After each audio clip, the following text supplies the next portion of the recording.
I think we have taken sufficient time for construction of real numbers itself. So I'm going to skip a few things today. So we have this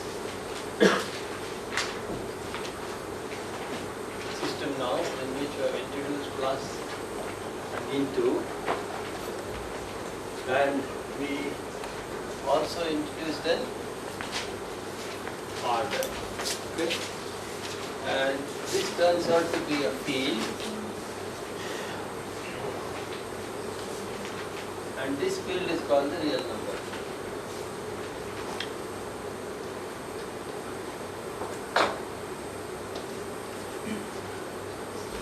Okay. Now the only thing is this removes, this is one thing which perhaps is crucial, but I mean I'm not going to go into the proof, but this removes the defect in, that is, in this, in R, we call it from now on R. Every Cauchy sequence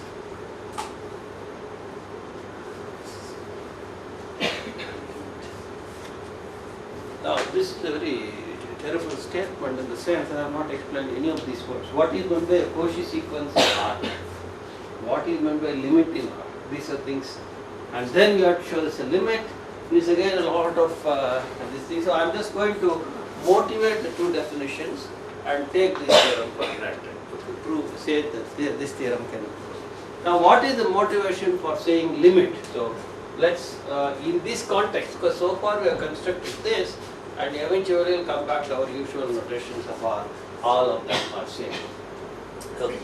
So we want to take a sequence in R. Let me call it RK.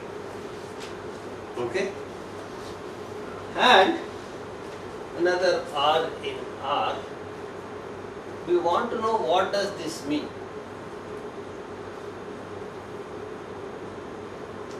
What is the meaning that I can assign to this? Okay. Why I am asking this question is, each one of these itself is a sequence. Remember, R is a real number, and therefore it's generated by an equivalence class of, it is an equivalence class of Cauchy sequences. So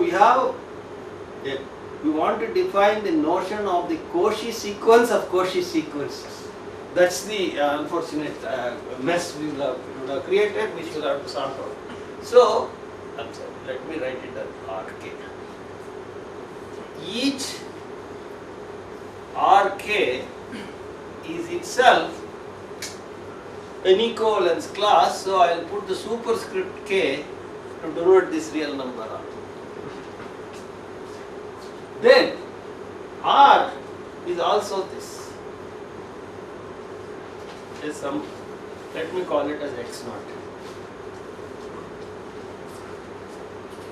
Now, whatever we did so far, we pushed all our definitions to the generating sequence. So we will push this also to this. So we would like to say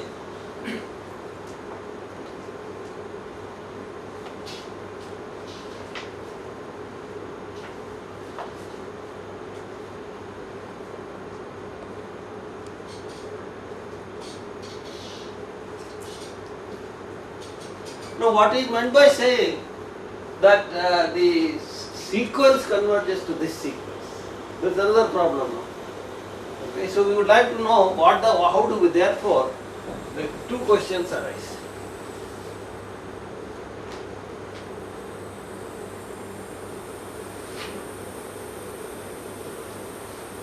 What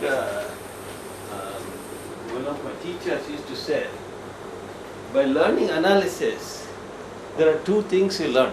One is to ask questions, two is to ask the right questions. Don't care whether you get the answers or not. At least you know how to ask the right questions. Asking the right questions is half of the problem. Okay. Most of the time we don't ask the right questions, including our university examinations. We don't ask the right questions. Two questions arise. One,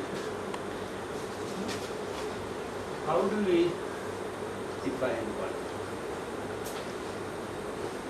So the training in analysis is not to solve some problems or this problem or any problem. The main training in analysis is, when you look at a problem, what are the questions to ask? What are the right questions to ask? And what is a natural way to answer them? Right. Secondly, even after we define this, suppose we answer this question. If we define this, we have a meaning of this, and therefore we have a meaning of this. But however, this meaning is dependent on the label. Always we must show that that is independent of the label. Is it label? Is it representative?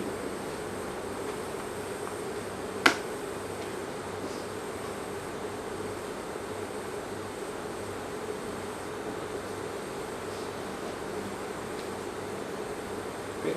That's the motion. Now, how do you get one?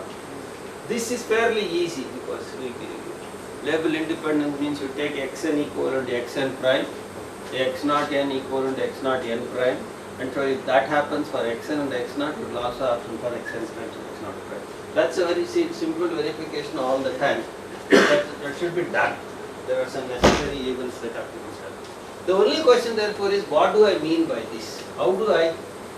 Well, I will go in a very common sense manner. Namely, I will say this goes to this if the difference becomes small. So what is the difference between these two sequences?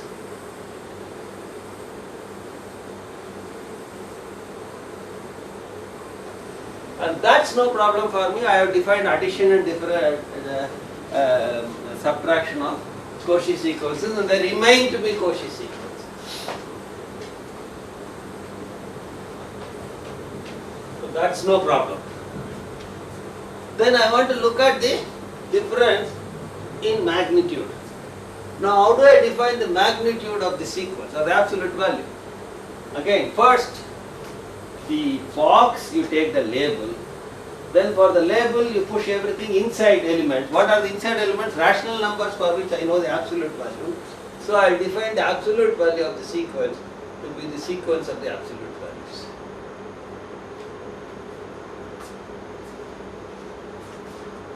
So I want this to be small for every n greater than or equal to. So given epsilon positive, there exists n epsilon such that n greater than or equal to n epsilon implies this. Okay? This is what I want. Now what does this mean? Is sequence being smaller than epsilon? Now that we have that order. Beyond a certain stage, it must be smaller than epsilon. Now that stage will depend on this in epsilon.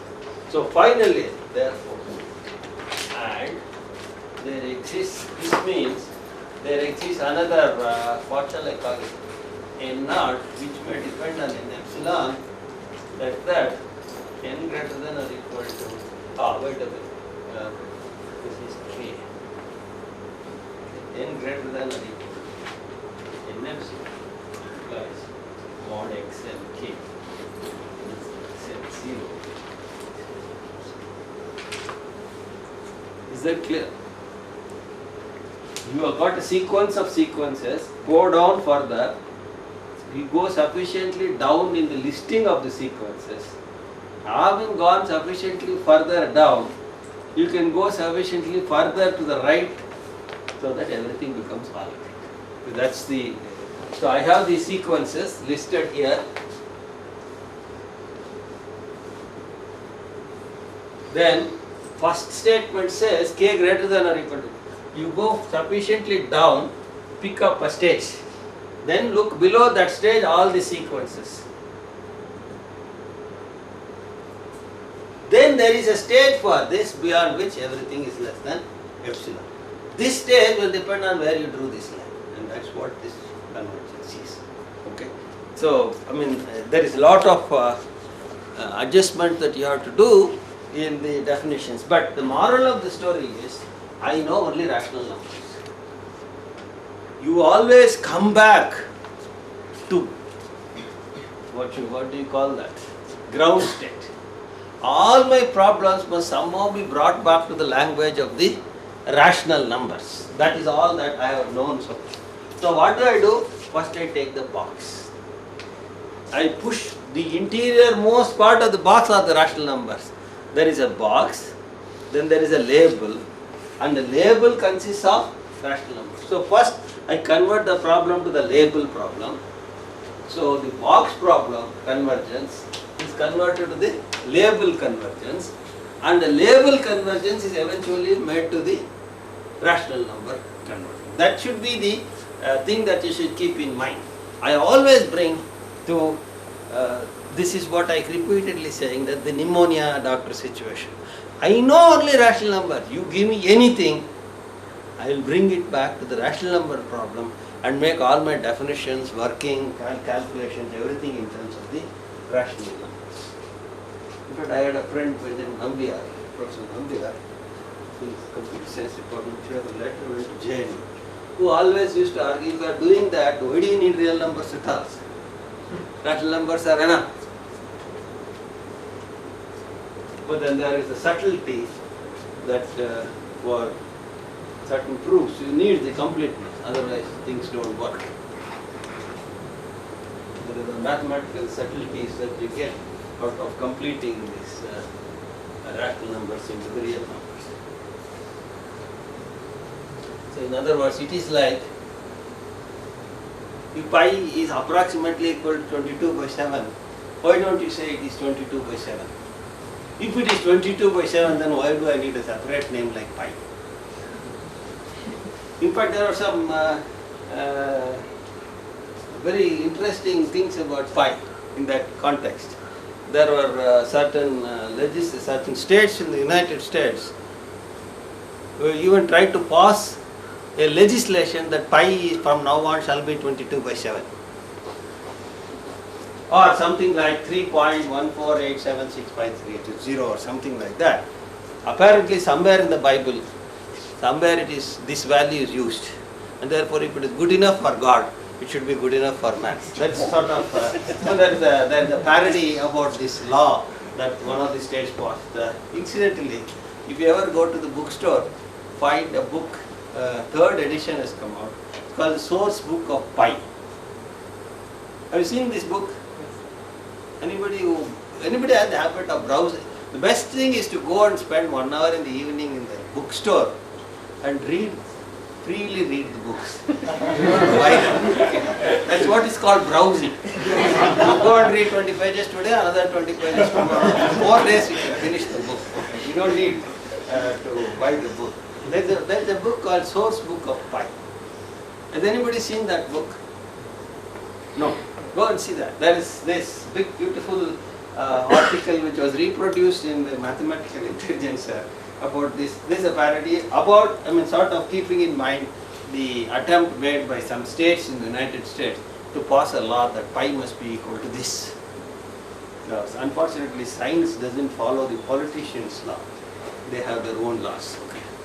And so that sort of problems arise. You need this subtlety of the real number to take care of strange creatures like pi, e, and many more like that.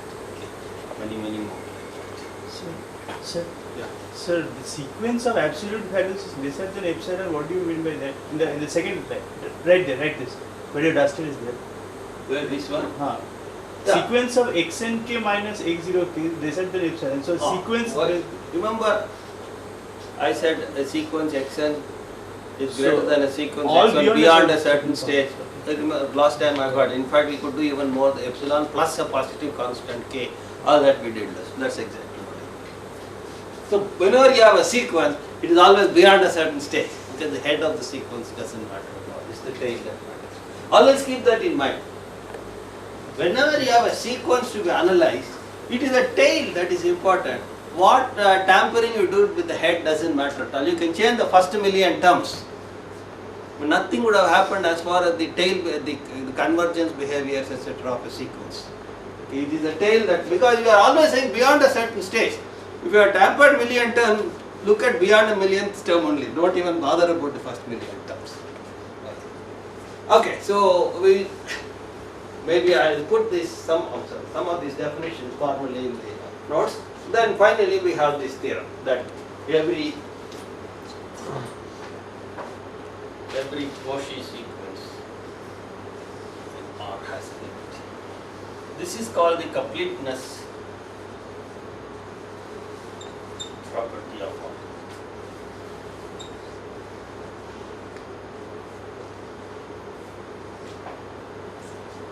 So it becomes a complete ordered field. The real numbers become a complete ordered field.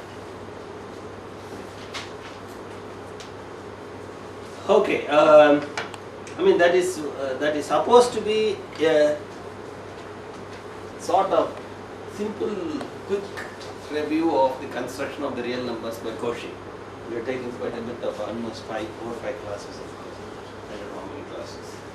And still not proved all the things. Okay.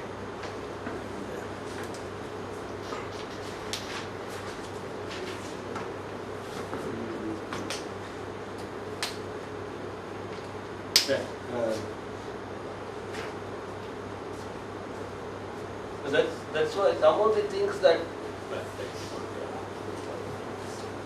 right. So therefore, now we assume that we have our R, who can do all that we have been doing, has been nicely justified. So this is called the real number.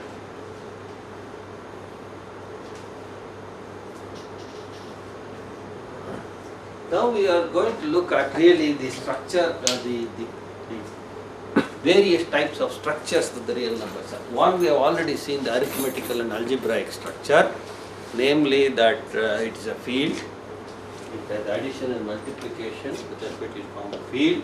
We have already seen that it is an ordered field. We have also seen by our very construction that it has a property called the completeness property. So now we are going to look at essentially various types of, see, we are not going to deal with all the time the entire set of real numbers. Somewhere in the real numbers we'll be interested in some subsets, okay. So we have to look at the various types of sets that we will be coming across in the real numbers. So the first thing that I am going to look at is the following.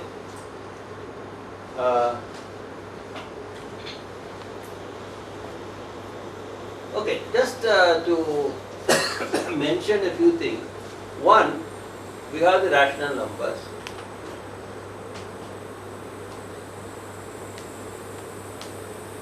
And we have the irrational numbers.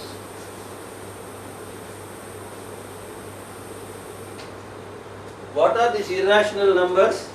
Well, we had this CQ. Look at this CQ. Inside this we identified Q as a part of this. What is remaining? That new number that we have got are the irrational numbers. Okay. Now this is a negative definition in the sense that we have. So what it means is, lot of people didn't understand what went on here. Therefore, they call these fellows as irrational. The other fellows somehow understood they are rational. That's all. So, whenever you don't understand somebody, you don't think you are irrational, you think the other fellow is irrational. Okay, that is the human problem. That's why in some of this terminology you will find those are horrendous. Then by the time they got used to this irrational number, some crazy fellow came up with I. So they said this fellow is imaginary number. Even worse. So there's nothing to do with that, those fellows being real or imaginary. So this is now became real. For him, okay, even irrational, he may be irrational, but he is real. But the other fellow is imaginary. You cannot even conceive of him. So the names, in fact, are very interesting that they even actually tell how the people reacted to such things at the time these were introduced. You see, the names like irrational number, natural number. At that time, for him, even minus was not, only that was natural. So the moment integers were introduced, he called 1, 2, 3, which he was comfortable with as natural. And the minus became unnatural number. So that is how the terminologies are. Okay. It really shows, that whenever you come up with a new idea, you will have to face ridicule, You will have to face opposition. But if you are firmly convinced, there is nothing that can stop you. But if you are not yourself convinced, then you are in trouble. So, how almost all great people who have come up with new ideas have been laughed at in the beginning. Sometimes it took centuries to really understand that we were foolish, not he. Sometimes it took immediate, sometimes it never understood. So the other person was great. And one important thing is our very construction makes it that you can approximate every real number by a sequence of rational numbers. You can approximate every real number by a sequence of rational numbers. So these two facts I will make. 3. Given any real number R, there exists, and any epsilon positive, there exists a rational number Q such that R minus Q is less than epsilon. So you can approximate a real number as closely as you want by rational numbers. And there is another property which I will not prove, but this which we will be using repeatedly. Between any two real numbers, there is a rational number.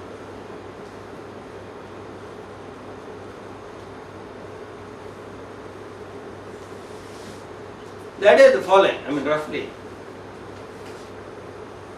Suppose there are two real numbers, then I can find a rational number very close to this and a rational number very close to that. Okay, to the right of R1 and to the left of R2. And then when you have two rational numbers, the average is also a rational number. This is R1 plus R2. So we have between two real numbers, Q1 plus Q. Between two real numbers, there is a rational number. So the basic fact is between any two rational numbers, there is a rational number. The midpoint of two rational numbers is a rational number. And by that, because we can get close to a real number by a rational number, we also have that between any two real numbers, there is a rational number. Okay, this is the important property which will be very useful in many proofs. In many places where showing something is countably infinite, this fact is used. Alright, now I am going to look at what is known as bounded subsets.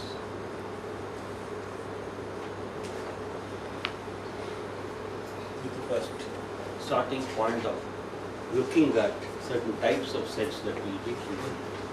Now, there is a lot of confusion between upper bound, maximum and supremum, or the least upper bound.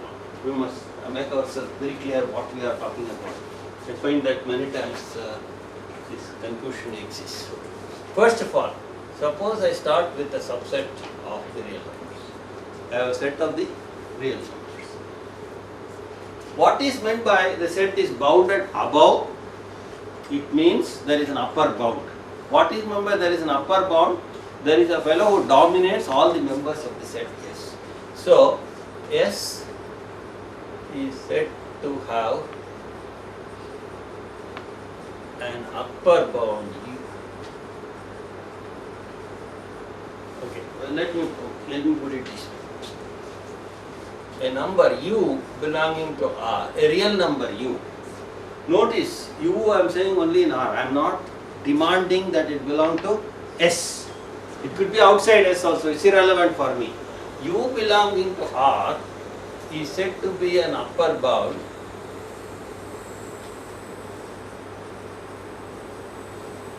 for S if U dominates everybody. S is less than or equal to U for every S. Nobody can cross him. Nobody lies to the right of him. All of them could lie only to the left of S. So then we say it is an upper bound.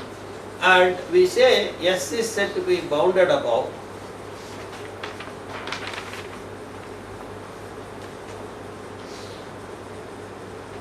if it has an upper bound.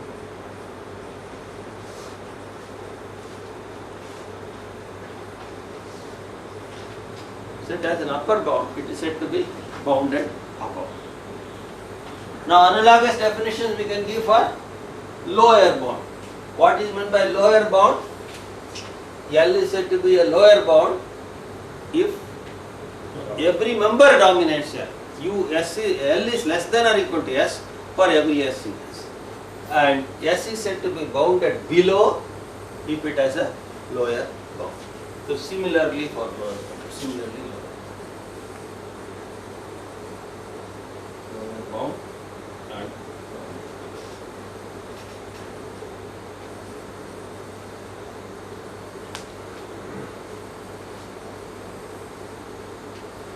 okay, so I will talk about bounded above, and similar statements can be made for bounded below. Okay, now look at what does that mean?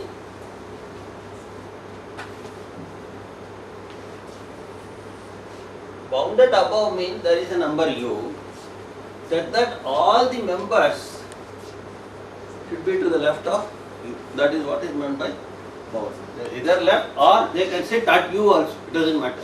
But they should not cross u. S less than or equal. So S should lie here or at most here. This is not allowed. S cannot lie on this. That is what is meant by saying u is an upper bound for S. Now, if u is an upper bound, anything more than that is also an upper bound. Right? So, if u is an upper bound for S, then any u greater than u is also an upper bound.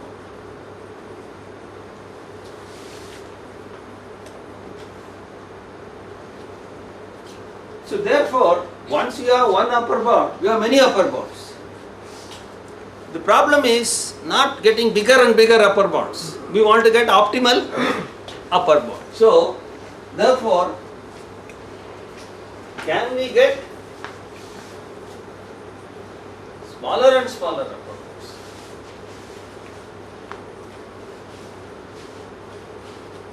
This leads us to the notion of the least upper bound.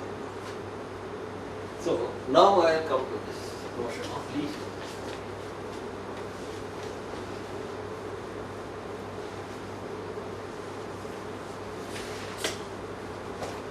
So we have a definition. S is a subset of R. U naught belongs to R is said to be. First I will use the letter A least upper bound, later we will correct it to the least upper bound. Let to be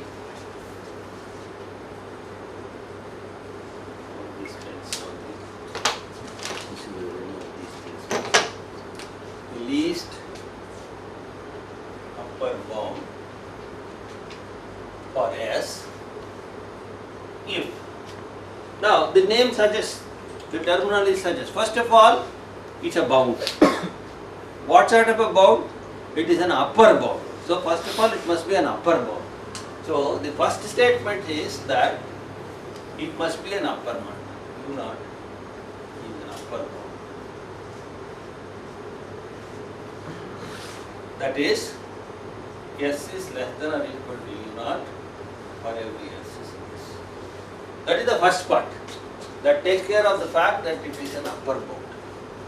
Then it is least upper bound. That is, among the upper bounds, it is the smallest. So, and 2 among all upper bounds, it is the smallest. It is the least. What does that mean? That is, if U is any other upper bound, then U naught must be less than. Any other upper bound must be only bigger, it cannot be smaller. Other way of saying is, anything bigger than U naught cannot be an upper bound. Anything bigger than u naught cannot be an upper. Smaller. Anything smaller. Anything smaller than u naught cannot be. That's what is meant by the least upper. Now what is the greatest lower bound? Similarly for lower bounds, if something is lower bound, anything smaller than that is a lower bound. So that's not a big deal. So you want to find the optimal on the other side. So we get the notion of the greatest lower bound. That is, it must be a lower bound. Among the lower bounds, it must be the greatest. Among all lower bounds, it must be the biggest possible lower bound. So that is a notion of greatest lower bound. So similarly, okay, we then write u naught is the least upper bound of S, or some people call it the supremum of S.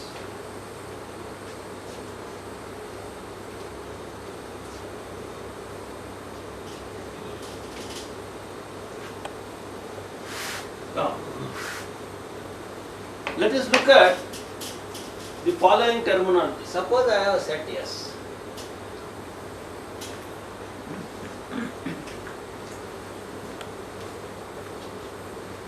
From way of several names, upper bound terminologies, upper bound for S, u naught, least upper bound for S,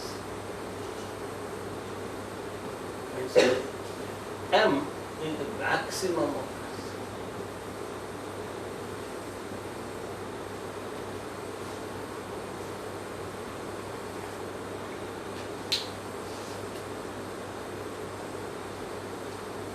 This could be different.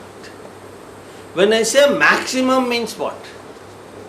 Somebody inside only is acting as the topmost. So what is meant by the maximum of S?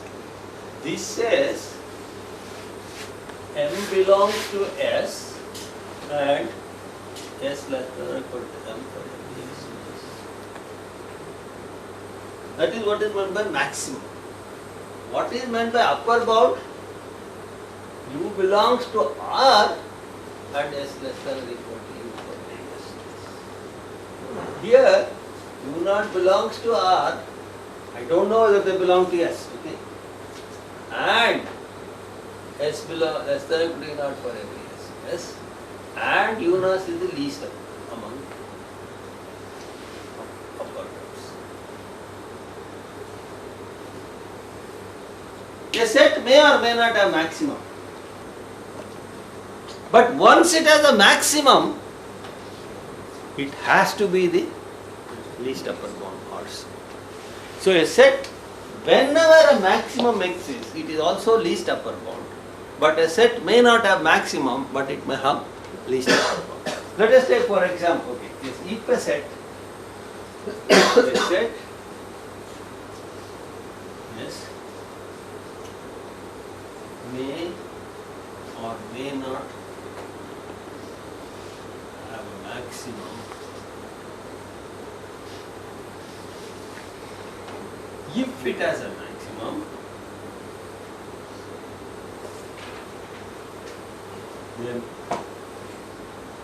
it is also least.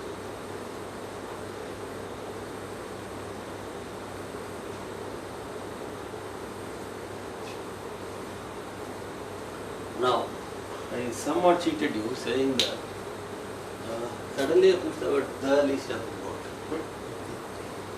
So you must have a simple argument to show that if there is a least upper bound, it is unique. That's very obvious. If there are two fellows, this fellow must be smaller than him, and that fellow must be smaller than him, therefore both must be equal. That's a very clear thing. So when the least upper bound exists, it's unique. It may not exist, but if a least upper bound exists, then it must be unique. So therefore, a set may or may not have maximum, but whenever it has a maximum, that has to be the least upper bound. Why? Because it is an upper bound, and anything lower than them is beaten by M itself, and therefore anything lower than M cannot be an upper bound. So maximum will become the least upper bound. But a set may have least upper bound without having a maximum. But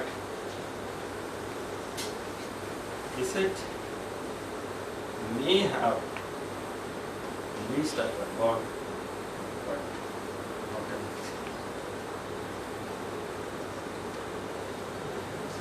Okay. Let's look at two examples here. Sir, Yeah. so maximum is it same as the maximal element that you define in set theory language? Because Maximum is always with respect to an order. the, We already have the order in the real numbers. With respect to that order, it's so maximum. in that definition you said that if m is lesser, if there is a number which dominates, you give the definition the other way. If s is greater than m, then s has to be equal to Yes. Every order has a dual order. Less than or equal to order and the corresponding greater than or equal to order. Similarly, greater than or equal to order is so every statement you made in terms of greater than can be made in terms of less than, and vice versa. There is always the duality. Okay, what? So let's take for example, we said yes, we will set up all real numbers that lie between 0 and 1. This does not have a maximum, because whatever number you give, there is somebody bigger than him. If you want to give 0.984, I will have 0.9841 bigger than him. So this does not have a maximum.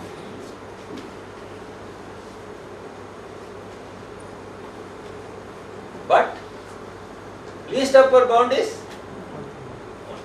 an upper bound, and anything smaller than that cannot become an upper bound. So it is the least upper bound. So therefore it is the least upper bound but not a maximum. But suppose I take this set.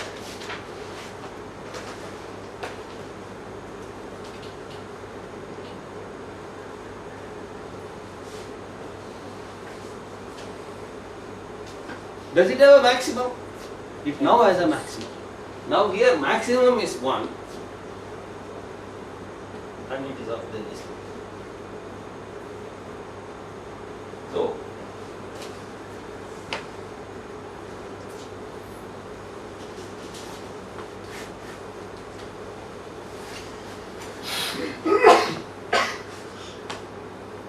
Sir, yes. in example 1, how do we know that there is no maximum element? Maybe there is a Cauchy sequence which is the maximum. Repeat your question from the beginning. In the example 1, Yes. how do we know that there is no maximum element? How do you know that there is no maximum element? Suppose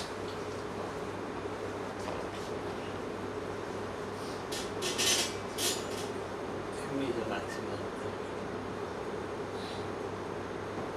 Okay? Then x less than or equal to m for every x in S. Agreed? Also, m is less than 1. That also you agree? So where is m? So look at m plus 1 minus m by 2. Call this number as x, S. Is this in S? This belongs to S because S is less than 1 and it greater than 0. But S is greater than M because it's M plus a positive quantity, which implies M is not a maximum.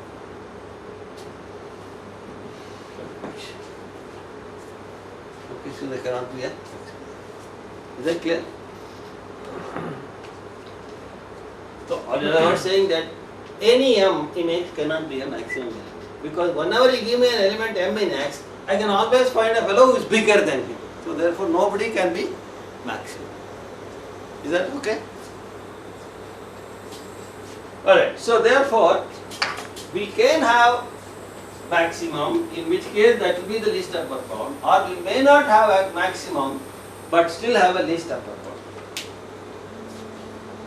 So far we have seen the relation between these two. Is it possible that we have an upper bound but not a least upper bound? Is it possible?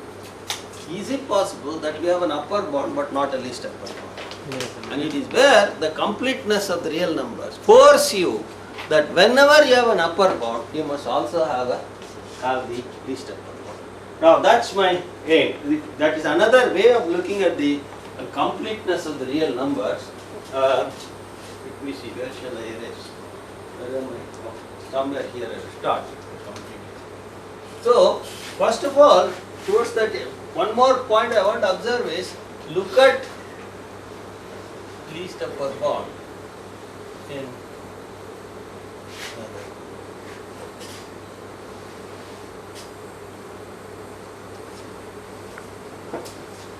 okay, let's look at this.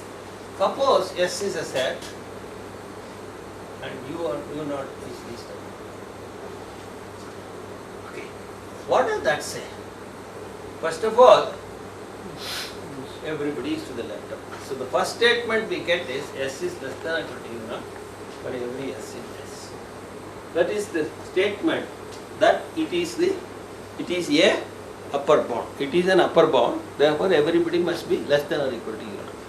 Now I want to look at the least in a slightly different way. It's the same. What it says is, suppose I take anything smaller than him, however small. Take any epsilon positive and look at U naught minus epsilon. Then you will be smaller than U naught. If A is smaller than U naught and U naught is least upper bound, then U naught minus epsilon cannot be an upper bound. If it cannot be an upper bound means what? At least one fellow should exceed it. So there must be an SC. That says for every epsilon positive, there exists an S in S such that U naught minus epsilon is less than S. So this is what is meant by looking at the fact that something is the least upper bound if first of all everybody lies to the left of him, and if this fellow tries to move, even make one move to the left, somebody will beat him. It's like the football games that are going on. If you make one wrong move, you are finished. You are in. Okay. So this fellow tries to move a little bit to the left, somebody is going to pass. So that's what is meant by least upper bound. Now these two also mean the same as U naught is a least upper bound. This says it is an upper bound. This says anything smaller cannot be an upper bound. So this is actually an if and only if statement. So we can write this: U naught is least upper bound for S if and only if 1 S less than or equal to S for every U naught for every S in S, and 2 for every epsilon positive there exists an element in S such that U naught minus epsilon is less than S. Is another way of looking at this. Now what does this say? I want to look at it again. This says the following. Now I am going to do the following. Suppose U naught is an upper bound, is the least upper bound. Suppose U naught is the least upper bound. Now look at U naught minus 1.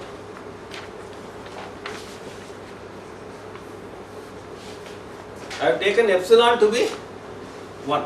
So there must be somebody to the right of U naught minus 1. So there exists an S1 belonging to S such that S1 is U naught minus 1 is less than S1 less than 2. Okay. Then look at U naught minus half.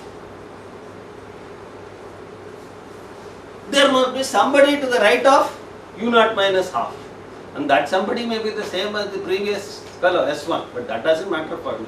So what it says is there exists an S2 belonging to S such that U naught minus half is less than S2. Now next is what? U naught minus 1, etc. etc. So for every n, thus for every n,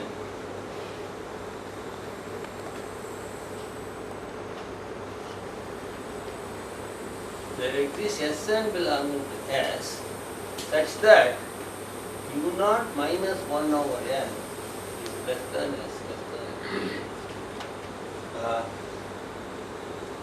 Sn.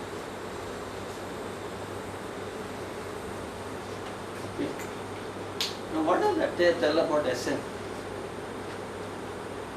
Does it tell anything about that sequence Sn? So Cauchy sequence, it will converge. It will converge to what? U0. There is no place, so it's getting jammed.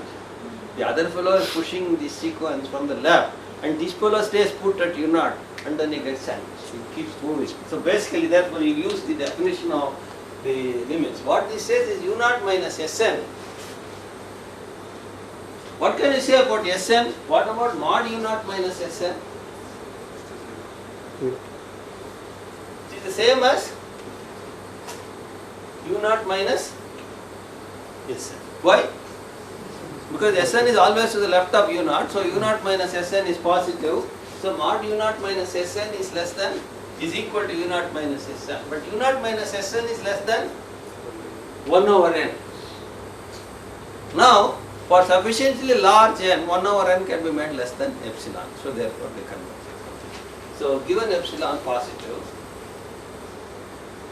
there exists an n such that 1 over n can be made less than epsilon, and n greater than n implies 1 over n is less than 1 over n less than epsilon, which implies mod u1 is less than 1 over n, which implies Sn.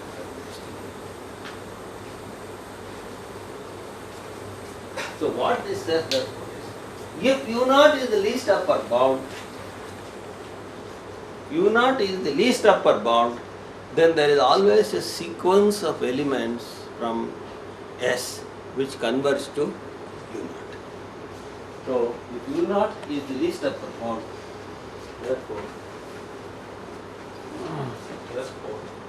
u0, if u0 is least upper bound of S, then there exists Sn belonging to S such that limit n to infinity.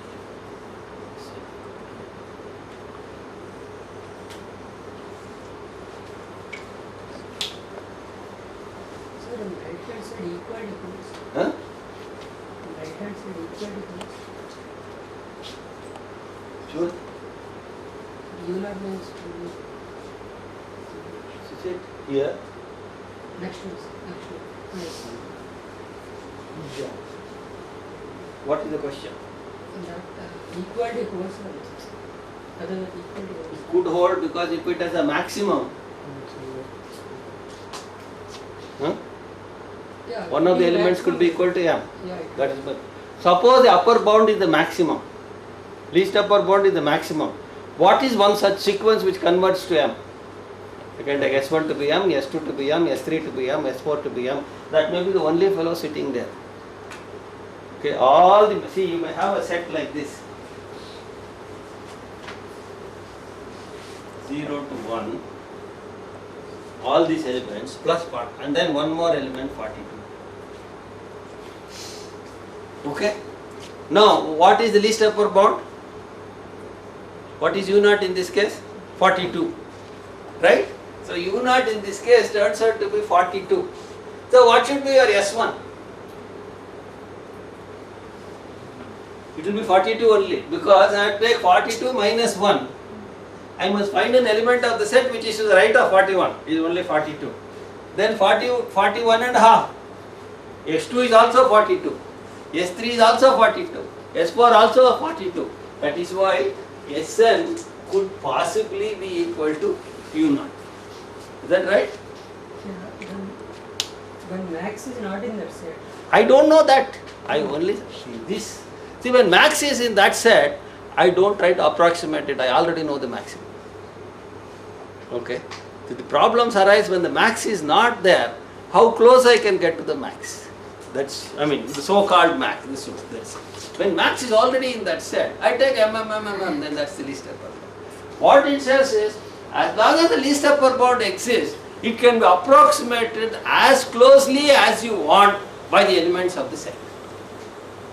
It can be approximated as closely as you want. The least upper bound can be approximated as closely as you want by the elements of the set.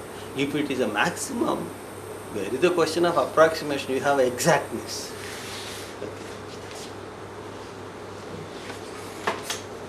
Okay?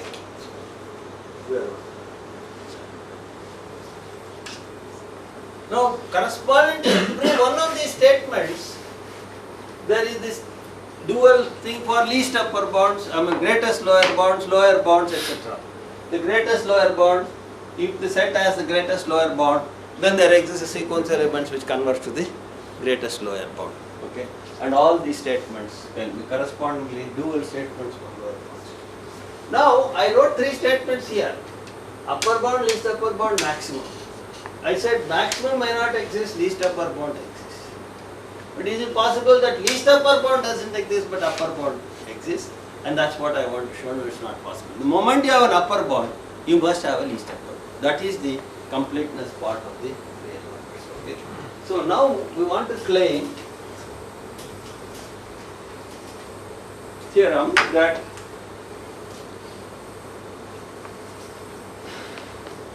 now you have to, the reason is the ideas contained in all these things are the ones that are generalized when you look for optimization solutions and optimal problems.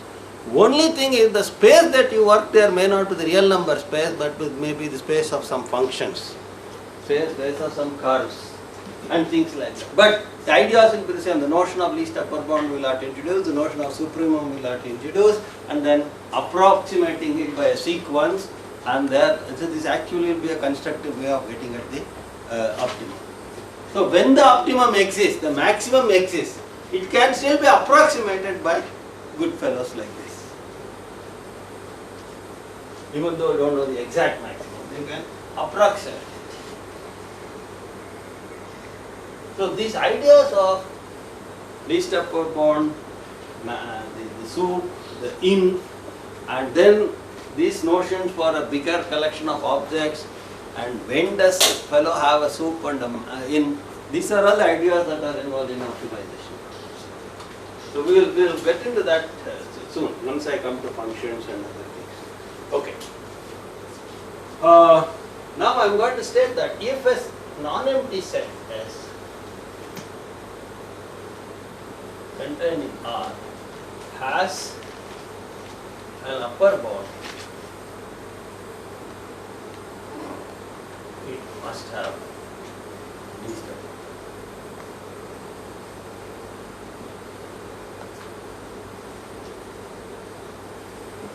One of the ways of stating the completeness axiom is this, that every set having an upper bound and a least upper bound, and similarly every set which has a lower bound must have a greatest lower. Okay. So now let's look, I will also indicate this proof, because these are all the things that are essentially proofs that are very widely used in different contexts. Okay. There is a very famous idea in analysis called the bisection method. Okay, and I think I keep repeating this. There was a book in the physics library called Irreproducible, a random walks in science. Is anybody from physics here? It used to be there in the physics. I don't know whether it is still there. It's called Random Walks in Science. I suggested every one of you read that book. It's a collection of articles from a journal called Journal of Irreproducible Science. And one of the articles in that book is how to catch a lion in the desert, Sahara Desert. And there are about 8 to 9 methods given. Each one is a beauty by itself, because it's a parody, But every one of them brings out one beautiful method in physics or mathematics or etc. One of them is the bisection method. That is, you draw a north-south line in the desert, bisect. The line is in one part. Then, if it is in this part, draw the east-west half, bisect. Then it's one of the parts. Draw the north-south, draw the east-west. Then you get sufficiently close to the line, catch it. So that's the idea of the bisection method. So there is another beautiful method called the you put yourself in the plane. The plane in which the line lies is a complex plane. You draw the unit disk, go and sit inside with a cage. Apply the inversion transformation. You are out and that's a line. That's the inversion. And that's a complex inversion. You know, the idea of complex inversion. And there are some beautiful physics methods also about electromagnetic way of catching the lion. The most fantastic thing is probabilistic methods. Go and sit with a cage in the lion in the desert with a positive probability to come to the cage. Wait till it comes. So there are some wonderful articles in that book, and every one of them brings out one principle of. I mean, that's the beauty of it. It's not just it's a pun, it's a parody, but it very simply explains every beautiful principle in physics and mathematics. Okay, if any of you find that book, get me so that I'll take a couple of Xerox copies in future. I'll give it to others to read. It's called Random Walks in Science.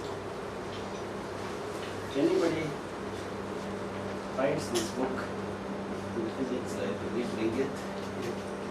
Xerox it and keep it. Okay, so we'll take not a random walk, a deterministic walk here to prove this theorem. Okay, the idea is the bisection thing that I will use. First of all, it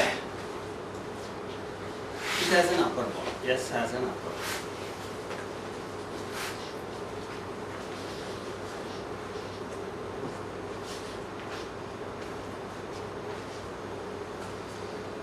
Okay, so call it U naught. Call it U naught. U, because we use U naught for a fixed G star. So it has an upper bound. So the elements are all here.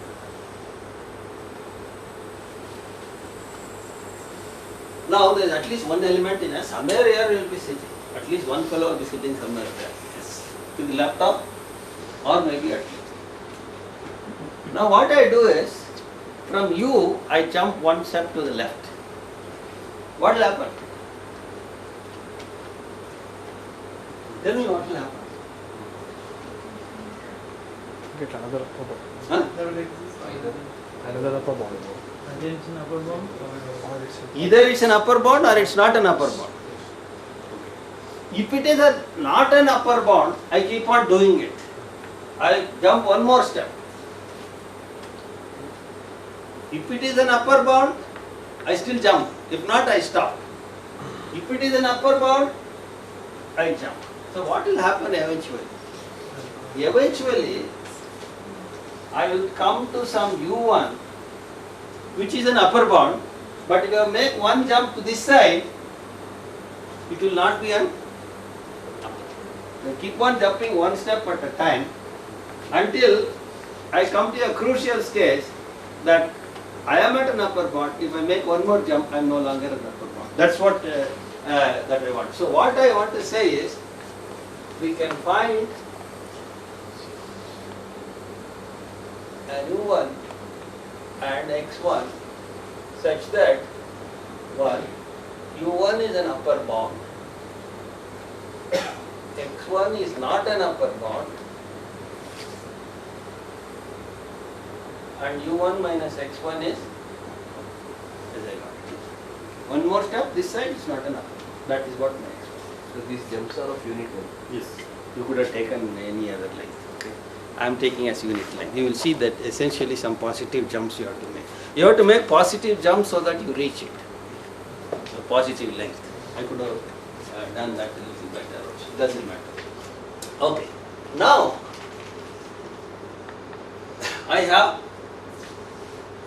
U1 here, x1 here, This is an upper bound, this is not an upper bound. Look at the midpoint, call it M2. Now this is the second stage. Now I am going to construct a sequence U1, U2, U3, U4, X1, X2, X3, X4. Look at the midpoint. So what can happen to the midpoint? Two cases are right. M2 is an upper bound, M2 is not an upper bound. There are two possibilities, only two possibilities.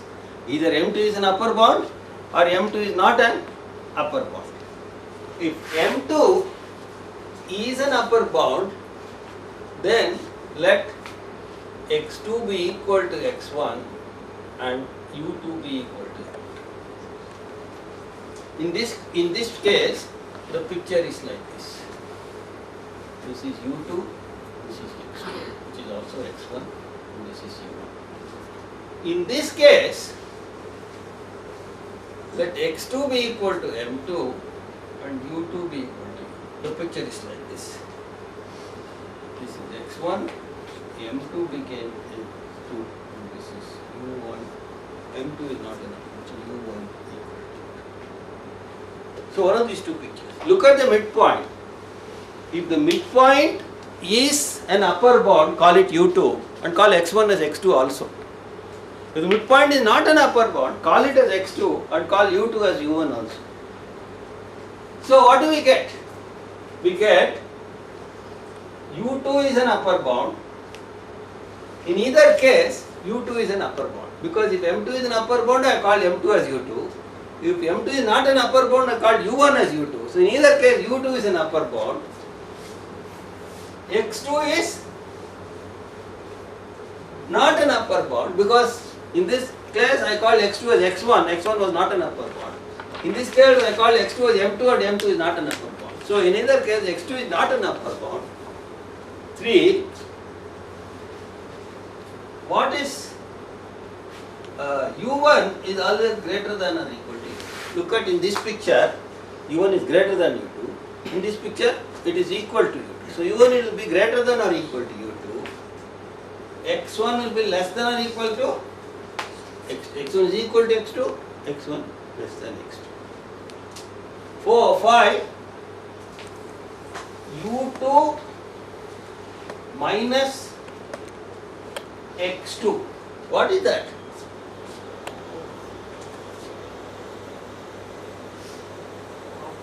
Half, this whole distance is 1, so either it is this half or that half, so it is half. And U1 minus U2, it is either half or 0, so it is less than or equal to half. Similarly, X2 minus X1 is less than. They are positive. This U1 minus U2 is positive, X2 minus X1 is positive because X2 is always greater than X1. Is that clear? I simply constructed it. What will I do next? Repeat this process. I have U2, I have X2. U2 is an upper bound, X2 is not upper bound, bisect.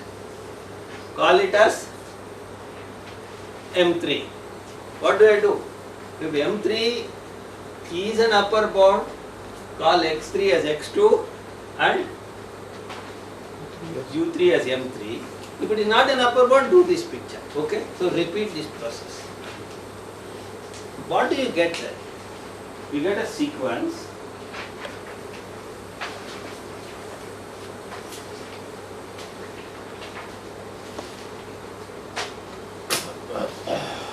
We get Xn Un such that 1 Un are all upper bounds. The way I construct, they are always the upper bounds. Xn's are all not upper bounds.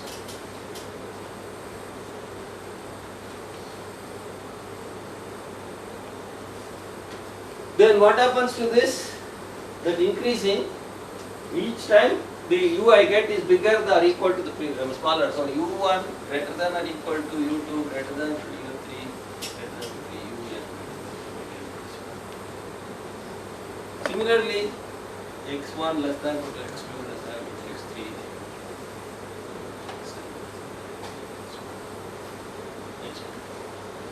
That is this part. Now what about this? What will be un minus xn?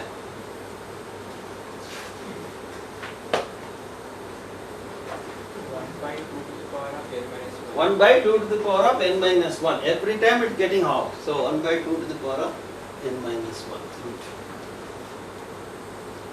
Then what about anything else is there? You write. Un minus un plus 1 will be again 1 by 2 to the n or 2 to the n minus 1. Which is 2 here, it is 2 to the equal to n minus 1 is it? Whatever that is, it's irrelevant. Then what happens? x2 minus x1 will be less than or equal to oh less than x2 xn minus xn plus 1 minus xn less than 1. These are all the things that I have. Okay, I would have constructed a sequence in this form. Right? Now you ask me whether I take a jump of 1 unit or what difference will it make? If I made a jump of k units, then this would all become k by 2 to the n, a constant by 2 to the n. The fact of the matter is that the 2 to the n converges to 0 in the denominator, and that sum is also finite. It doesn't matter. Now, using all these facts, we can show that un is a Cauchy sequence. What is un Cauchy sequence? Differential definition. Huh? Differential definition. I must say that suppose I take un and um, the difference is becoming smaller. Okay. So let us assume without loss of generality that m is greater than n. So here is un, here is um. The correct picture? I will say n is greater than n. Okay? un will be here, will be there. That is the correct picture. As we go on increasing, we go on decreasing, right? So m is greater than n.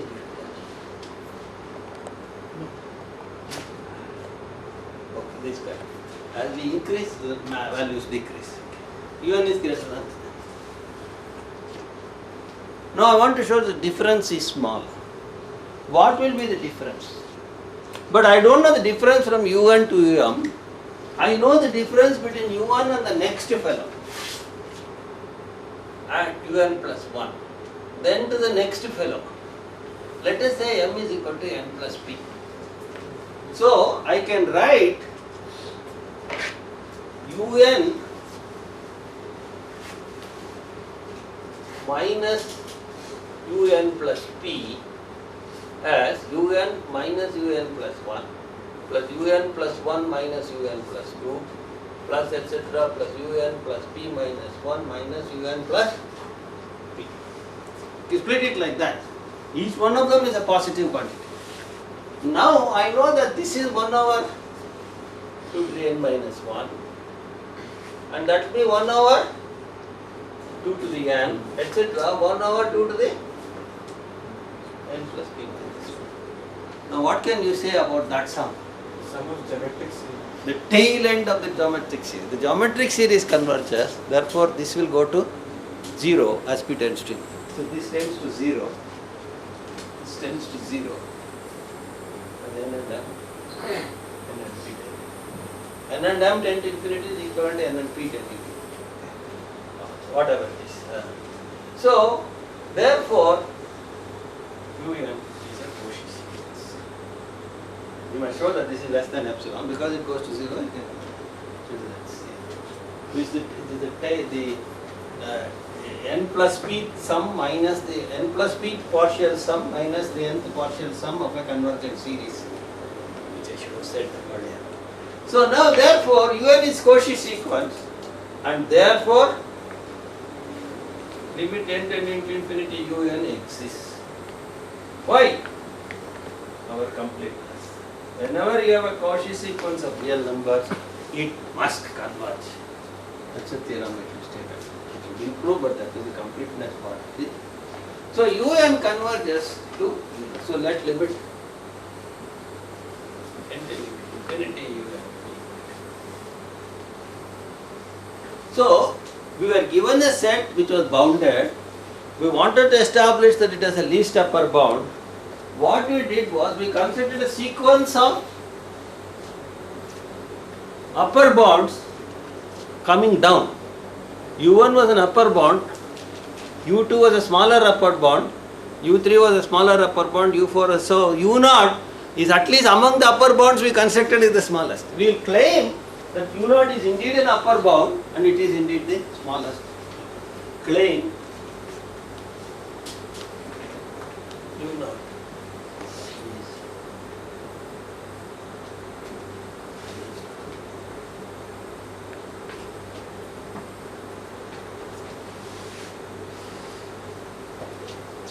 clearly U0 is less than.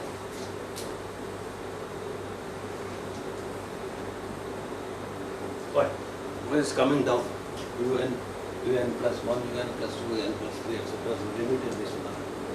So U0 is the least number. So to show this, what should we do? So we have to show one, U0 is an upper bound. 2, anything smaller than U0 is not an upper. These are the two things we have to show. Then we have that U0 is an upper bound, right?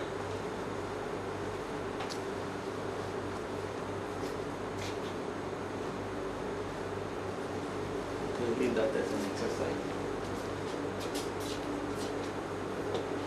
It's almost clear, but it's not clear. It requires some proof. Okay, I'll give you as an exercise. I'll put the proofs in the notes. Proof in it. It's very trivial. Okay. It's almost staring at the face. You have to simply write. What do I want? U0 is an upper bound. So I want to show everybody is less than or equal to U0. Now I know that everybody is less than or equal to UN. But the UNs and the U0s are close. That's what I have to use. And therefore S will be less than U0. That part, that therefore part is what you have to write carefully. And the second part is this. Start with anybody smaller and show that he cannot. Suppose you start with somebody smaller, say U. Okay? And you show that one of the x's you constructed is greater than U. But x's were not upper bounds. So U cannot be upper bound because something bigger himself is not an upper bound. So U cannot be an upper bound. That's the idea. So you start with some U and show that one of the x's you constructed must be bigger than U. If you can show that one of the x's you constructed is bigger than U, this is not an upper bound. So U is here, xn is here. This is not an upper bound, so there is no chance for this to be an upper bound. So that will be true. So those two I leave as an exercise, but I will put the proof details in that the two-line proof will be. So the xn's also converts to the least upper bound? Huh? Xn's What happens to xn minus un? goes to 0. Where was that? There. 5. So what does that say about un minus xn? It's a Cauchy sequence. It must converge. It converges to 0. Okay? And un converges to u0, and therefore xn must converge. So this one way is from coming down, the other one is from coming up. So there is a lower approximation and upper approximation. Yeah, it's a good observation. Right. Okay. So I'll leave it as an exercise. So we can prove it.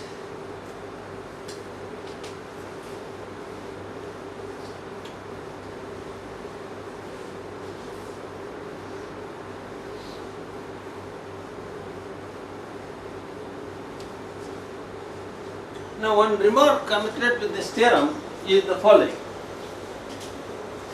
Suppose you have a sequence of real numbers, okay, xn.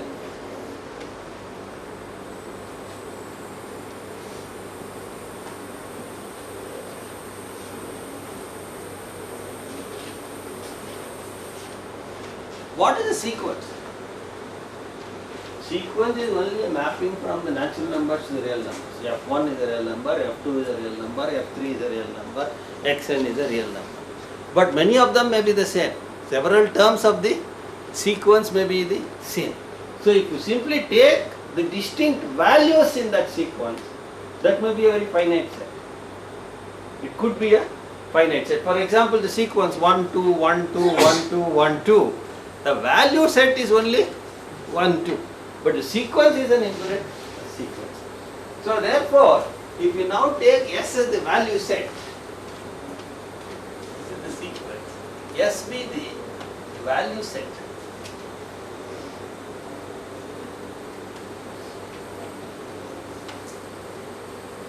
What does the value set mean?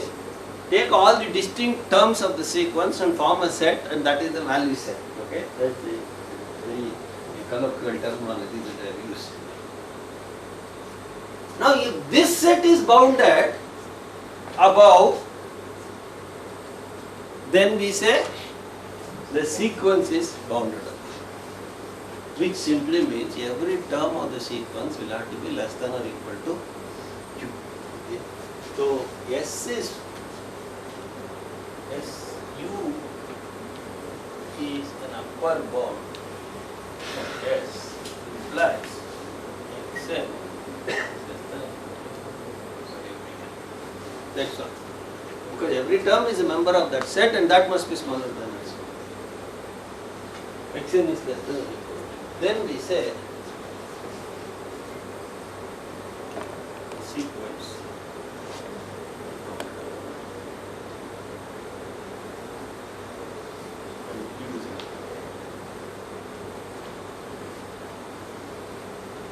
So therefore, if a sequence is bounded above,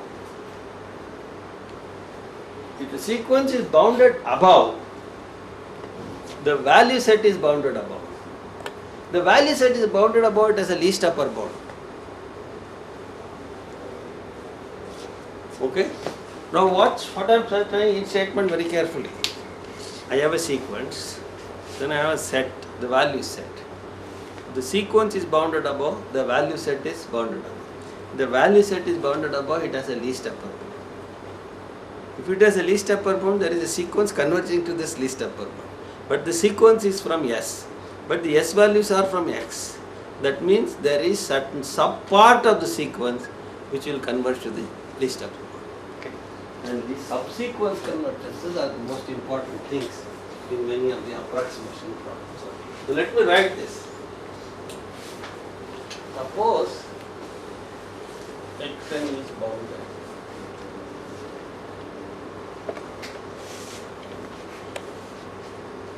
Then the value set S is bounded. Therefore, S has a least.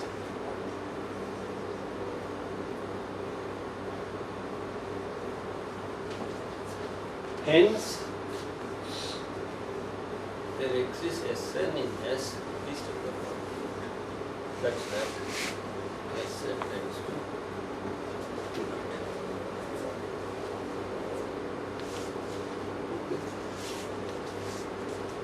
But each Sn is some term of the sequence. May not be the nth term of the sequence, some term of the sequence. Therefore, what we conclude is this implies there exists a subsequence of the original sequence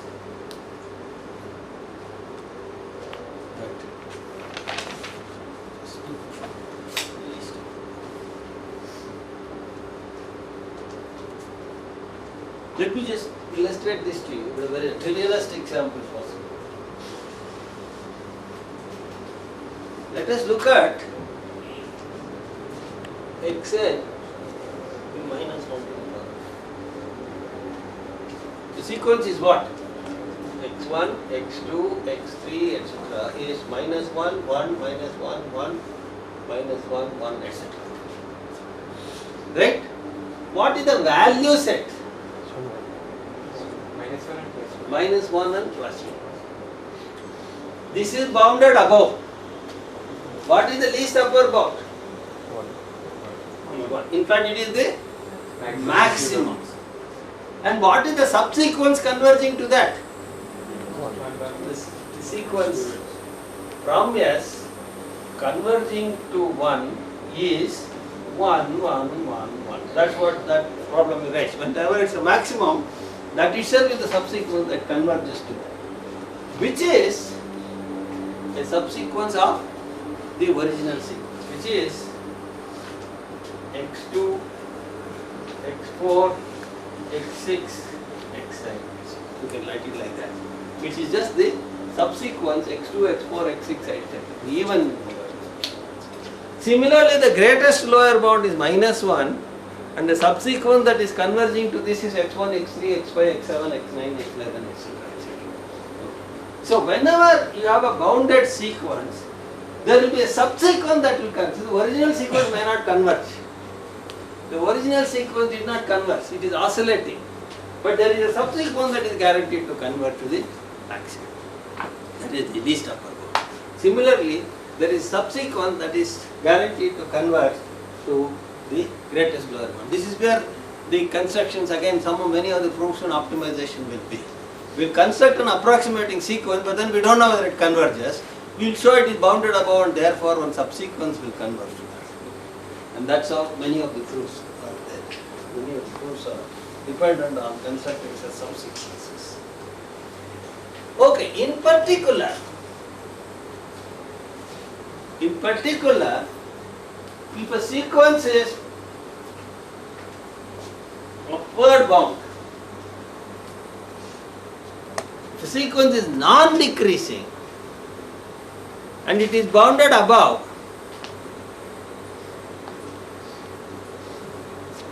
then the whole sequence will converge to the least upper bound. Suppose I have a sequence which keeps going up and it is bounded above. I know a subsequence will go to the least upper bound.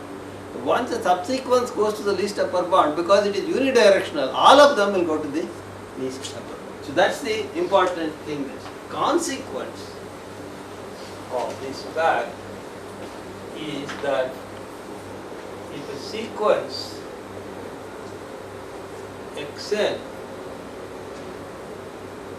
is 1 bounded above and non-decreasing,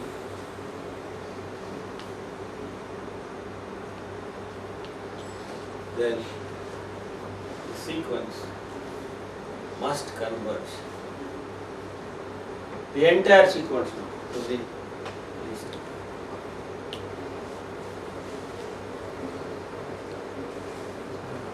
Okay, let's look at this again. Let me just explain to you what this means. First of all,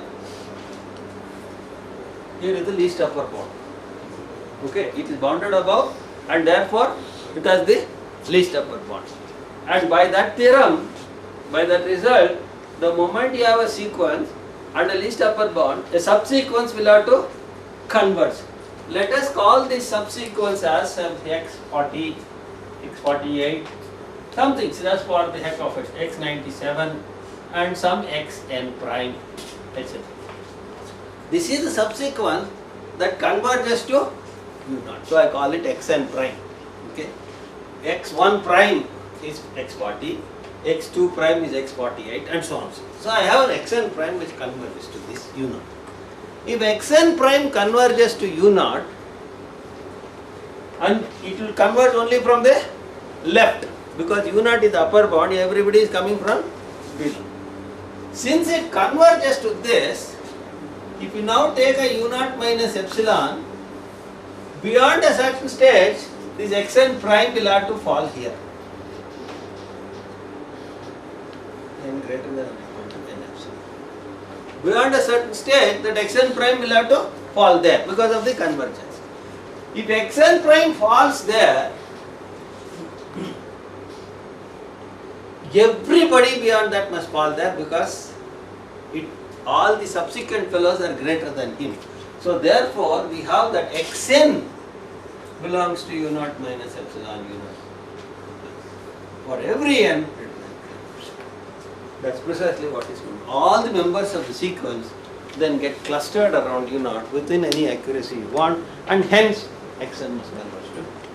So the unidirectional thing says one fellow crosses and gets into that trap, all subsequent fellows must get into that trap. That's what the idea is. So therefore, if we have a non-decreasing sequence which is bounded above, it must necessarily converge. That is one good criterion now we have got for convergence. If you have a non-decreasing sequence which is bounded above, it must necessarily converge, and the limit must necessarily be the least upper bound. Okay? So therefore, the conclusion is every non-decreasing sequence,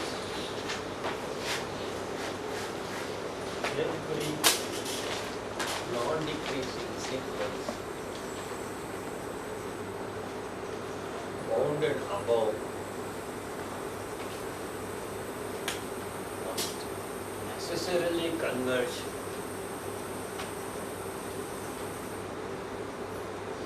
and its limit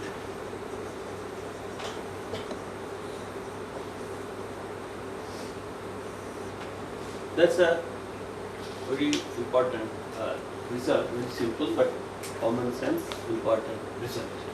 That anything that is going up and has a barrier eventually collapse to the nearest barrier.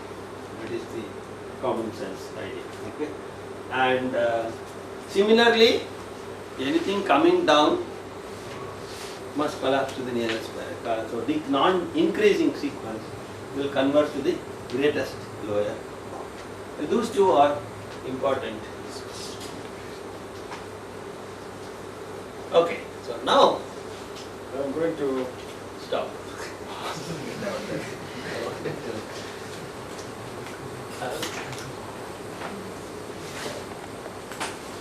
Next we will see, the idea is the following. We have now looked at subsequences.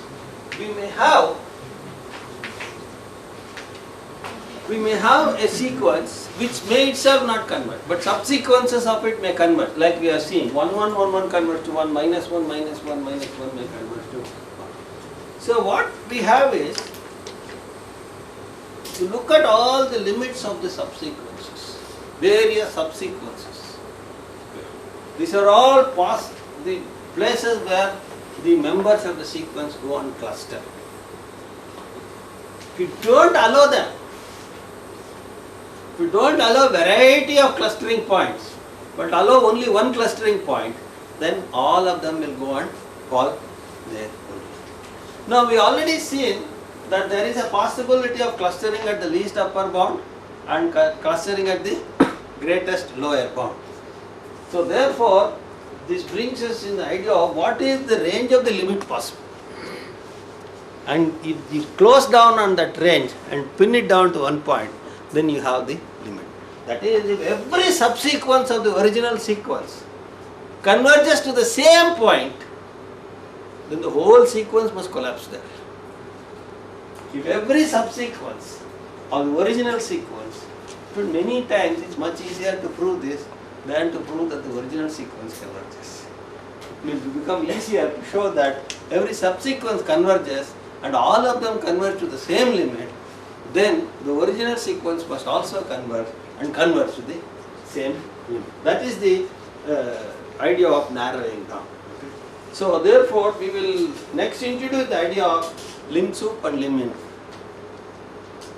Assert that if these two collapse, the original sequence will also converge. Okay, that's the eventual idea. So you may have a sequence, you may have a lim in, you will always guarantee a lim in, you are always guaranteed a lim sup, and the original sequence will have a limit if and only if this lim in and lim sup are equal. Okay, that is an important one, lim in and lim sup. So basically, eventually, therefore, many times you have no idea of limit. You work with the lim ins or the lim sups. Okay, that is the only thing that you have at your disposal in many of these approximation problems. You make some statements about the control that you can make of a dim soup or a lim depending on you are talking about a maximization problem or a minimization problem, and then these things will come into picture. Okay, I think I will start with this limiting thing. So next time I will talk about these limits and subsequences. When eventually get to the topological, I mean this is putting cart before the horse, but since I talked about sequence I continued. But then I will come to the topological structure of the real numbers, and then how we immediately generalize this to a more general class of set. Okay, that's our